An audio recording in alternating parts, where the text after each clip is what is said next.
வேதம் சொல்லுகிறது, நீதிமான்களோ சிங்கத்தைப் போலே தைரியமாயிருக்கிறார்கள். எப்படி ஒரு மனுஷன் தைரியத்தை பெற்றுக் கொள்கிறான்? 1 இயேசுவின் இரத்தத்தினாலே. 2 இயேசுவோடு இருக்கும் போது. 3 நல்மனச்சாட்சியுடன் வாழும்போது. 4 விசுவாசத்தினால். 5 இயேசுவுக்குள் நிலைத்திருக்கும் போது. பயம் என்பது எல்லா பிரிவினருக்கும் பொதுவான ஒன்றாக இருப்பதை நாம் இன்றைய உலகத்தில் காண முடிகிறது. நாம் நினைப்போம், எல்லா செல்வங்கள் இருக்கிறவர்களுக்கு பயம் என்கிறதான் சொல் தேவையே இல்லை என்பதாக. ஆனால் அவர்களிடத்தில் போய் பயத்தை குறித்து பேசுவீர்களானால் அவர்கள் சொல்லுவார்கள், எங்கள் பணத்தை யார் எடுத்துக் கொள்வார்கள் என்கிறதான பயம். இன்னொரு பக்கம் நோய்கள் நிமித்தம் எங்கள் ஆசீர்வாதங்களை அனுபவிக்க முடியவில்லையே என்கிறதான பயம் என்று சொல்லி புலம்புவார்கள். ஆகவே பயம் இல்லாத ஒரு மனுஷன் உலகத்தில் இருக்க முடியாது என்பதை தெரிந்து கொள்கிறோம். ஆனால் நம்முடைய தேவன் பயம் இல்லாமல் தைரியமாக வாழ்வது எப்படி என்பதை தெளிவாக நமக்கு தந்திருக்கிற வேதத்தில் அழகாக எழுதி வைத்திருப்பதை நாம் காண முடிகிறது. இதை குறித்துதான் பின்வருமாறு தைரியமாயிரு என்கிற தலைப்பில் பார்க்கப் போகிறோம். தைரியமாயிருப்பதற்கு 1 இயேசுவின் இரத்தத்தினாலே கழுவப்பட்டிருக்க வேண்டும். வேதம் சொல்லுகிறது, அந்த மார்க்கத்தின் வழியாய் பிரவேசிப்பதற்கு அவருடைய இரத்தத்தினாலே நமக்கு தைரியம் உண்டாயிருக்கிறபடியினாலும். ஒரு மனுஷன் பயம் நிறைந்த பொல்லாத உலகத்தில் தைரியமாய் இருக்க வேண்டுமானால் அவன் அல்லது அவள் இயேசுவின் இரத்தத்தினால் கழுவப்பட்டிருக்க வேண்டும். இதன் அர்த்தம் என்னவென்றால், இயேசு கிறிஸ்து வேதத்தில் பதித்து வைத்திருக்கிற சத்தியத்திற்கு கீழ்ப்படிய வேண்டும். இன்றைக்கு கிறிஸ்தவ உலகம் தங்களுடைய தேவைக்கு தக்கதாக சத்தியத்தை பயன்படுத்துவதை பார்க்க முடிகிறது. பாரம்பரிய சபைகள் மனுஷனுக்கும் தங்கள் ஜாதிகளுக்கு கீழ்ப்படிந்து அவர்களால் நியமிக்கப்பட்ட போதனைகளுக்கு தங்கள் செவிகளை சாய்க்கிறார்கள். இல்லாவிட்டால் இவர்களுக்கு திருமணத்திற்கு சபை கிடைக்காது, மரித்தால் அடக்கம் பண்ணுவதற்கு இடம் தரமாட்டார்கள் என்கிறதான பயம். சத்தியத்தை உண்மையாக பின்பற்றுகிறார்கள் என்று சொல்லி பெந்தகொஸ்து சபை என்றழைக்கப்படும் சபைகளுக்கு போவீர்களானால் இங்கே மாமிச அளவில் சத்தியத்தை பின்பற்றுகிறார்களே தவிர ஆவிக்குரிய வழியில் சத்தியத்திற்கு கீழ்ப்படிவதில்லை.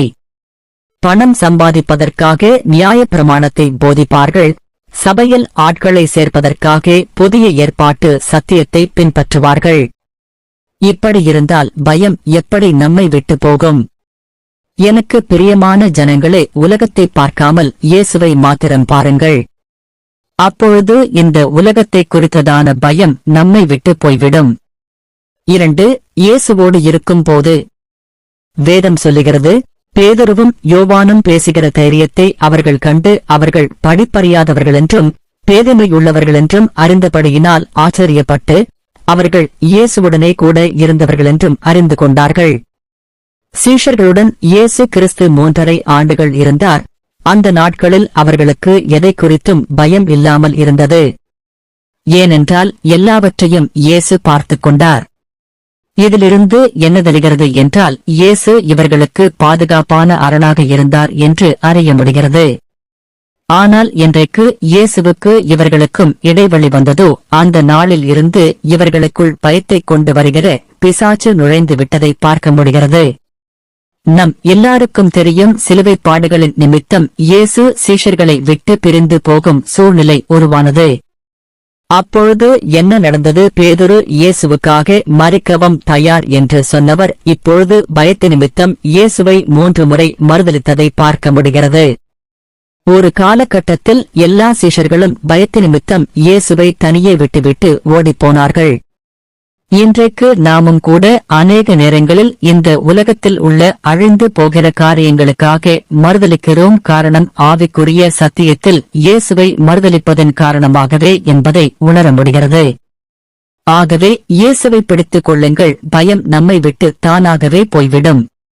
பிறகு இத்தகைய காரியத்தை உணர்ந்த பேதுரு இயேசுவை பிடித்துக் கொண்டார். இதனால்தான் கர்த்தர் பேதுருவின் மேல் தம்முடைய சபையை கட்ட முடிந்தது. 3 நல்மனச்சாட்சியுடன் வாழும்போது.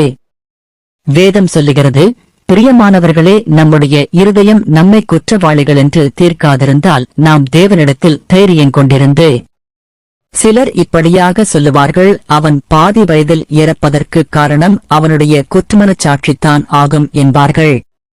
இத்தகைய காரியத்தை நாம் வேதத்தில் பல மனுஷர்களுடைய வாழ்க்கையில் பார்க்க முடிகிறது.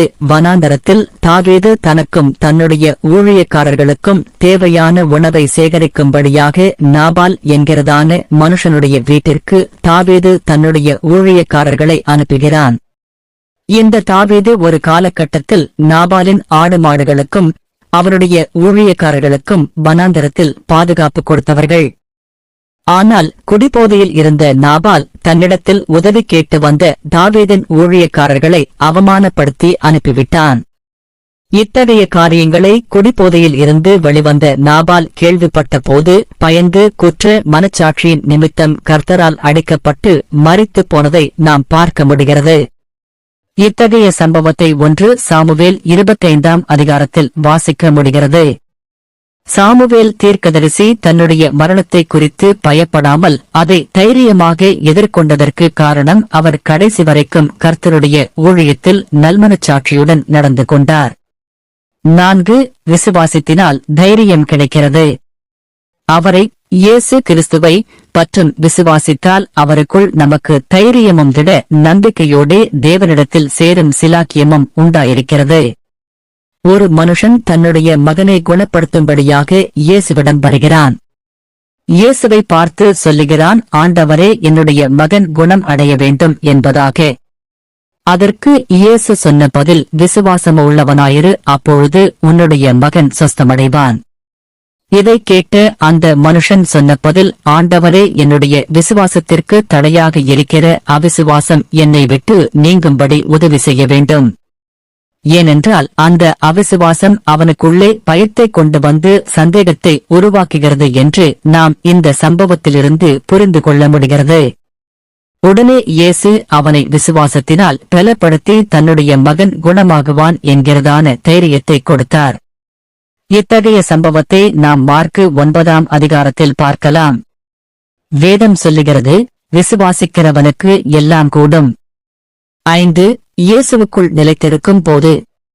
வேதம் சொல்லுகிறது, இப்படியிருக்க பிள்ளைகளை அவர் வெளிப்படும் போது நாம் அவர் வருகையில் அவருக்கு முன்பாக வெட்கப்பட்டு போகாமல் தைரியமுள்ளவர்களாகும்படிக்கு அவரில் நிலைத்திருங்கள். உலக மக்கள் இவ்வுலக வாழ்க்கையைப் பற்றி பயப்படுகிறார்கள் என்றால் அதில் அர்த்தம் இருக்கிறது. ஏனென்றால் அவர்கள் இயேசுவை ஏற்றுக்கொள்ளாதவர்கள். ஆனால் இயேசுவை ஏற்றுக்கொண்டவர்களின் வாழ்க்கையிலும் பயம் இருப்பதற்கு காரணம் அவர்கள் இயேசுவின் போதனையில் நிலைத்திருப்பதில்லை. ஆகவேதான் காற்றும் புயலும் அடிக்கும் போது அவர்களுடைய வீடு இடிந்து போவதை நாம் பார்க்க முடிகிறது. சீஷர்கள் சென்ற படகில் இயேசுவும் கூட இருக்கிறார். ஆனாலும் சீஷர்கள் காற்றையும் சீறிவரும் அலைகளையும் பார்த்தபோது பயந்தனர். இதற்கு காரணம் அவர்கள் இயேசுவின் வார்த்தையில் தங்கள் வாழ்க்கையை கட்டவில்லை என்பதுதான் அர்த்தமாகும். வேதம் சொல்லுகிறது, நீங்கள் என்னிலும் என் வார்த்தைகள் உங்களிலும் நிலைத்திருந்தால் நீங்கள் கேட்டுக்கொள்வதெதுவோ அது உங்களுக்கு செய்யப்படும். மேலே சொல்லப்பட்ட காரியங்கள் நம்முடைய வாழ்க்கையில் இருக்கும்போது நாம் இந்த உலகத்தில் பயமில்லாமல் தைரியமாயிருக்க முடியும். கர்த்தர் நம்பொருவரையும் ஆசீர்வதிப்பாராக.